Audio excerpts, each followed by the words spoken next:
Stuart Spencer is with us right now from Advanced Ear Care. Good to see you, as Great always. To see you, Kim. Sure. Always Glad good, and here. we're going to talk about more about the willow tree as we always do, and your Starking Foundation trip coming up.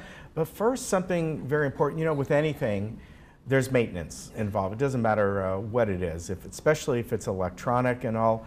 But it's very, very important when it comes to hearing aids for obvious reasons. You know, they're in your ear. They're going to get dirty, and they need proper maintenance. They need proper care and cleaning as well, right? That's right. You know, I mean, I wanted to talk about that today because it is such a huge importance, and it's so easy to overlook. Yeah. You know, people get used to putting their hearing aids on, taking them off, you know, either putting them in a recharger or changing the batteries. It becomes so routine. It's like putting your glasses on today. Yeah. You know. Yeah. And but with the, you know, if your glasses are smudged, it's pretty evident, right? You know, you clean them right away, and I mean, you know, you put them back on. But with the hearing aids, it's not that way at all. You know, people just build up all this stuff on the hearing aids. You know, it's like the older behind the ear type of hearing aid that has the open tube.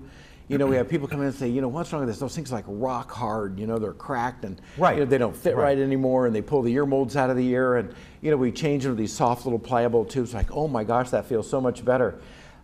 So that's just a real simple thing that we do in the office. It takes 5 minutes, you know, for them to come in and just make a quick change of a tube.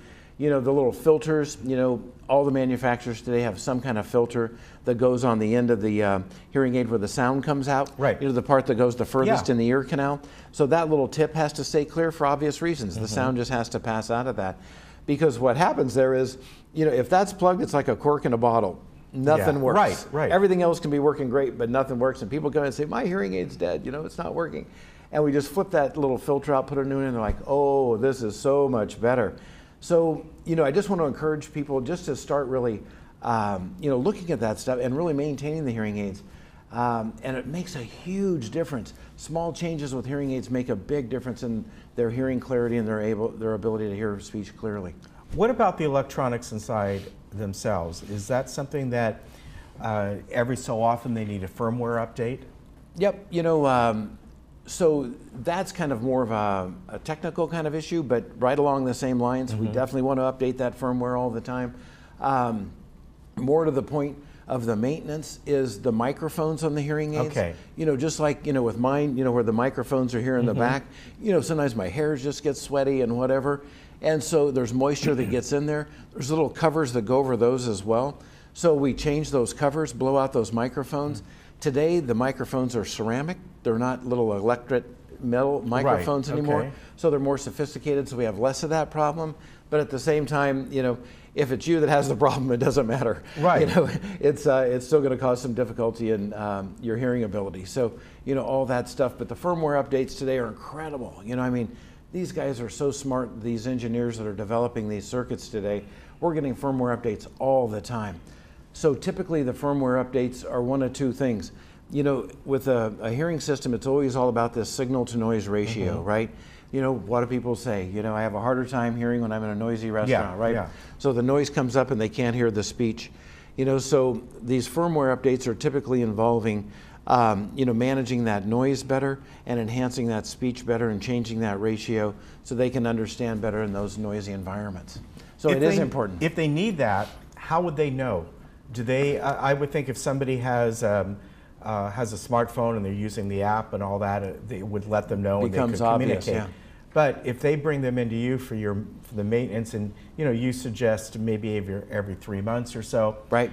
Would you look that up and go, hey, there's a firmware update needed for this? So we get indicators on that as well. You know, so, you know, when people come into our office, we always look in their ears, you know, to make sure there's no wax blockage or anything of that sort, make sure they're nice and clear, check their hearing aids to make sure they're operating well, then connect them right to the software, specific software that's for their hearing aid. And then all the manufacturers have a little icon that does come up just like on your cell phone saying, you know, time for a general update in your iOS system. And so we can see that, and we upload those firmware changes right into their system. So a lot of different than 30 years ago. Wow. All you need, let me put in 2 AA batteries and we're done. Right? You know, put it back in your pocket. Yeah, that's right. You mentioned moisture, and with the newer sophisticated hearing aids, can they take more moisture? Meaning, you're walking out and you just moisture, just sweat, or somebody plays sports, so they get sweaty, or rain, or even to the point. It's going to rain, right? Yeah. Can they take a shower with them occasionally? Yeah. Well, I have. Okay. I've done about everything wrong that you're not supposed to do with wearing hearing aids. I jumped in a pool, taken a shower. The hearing aids are very bulletproof today.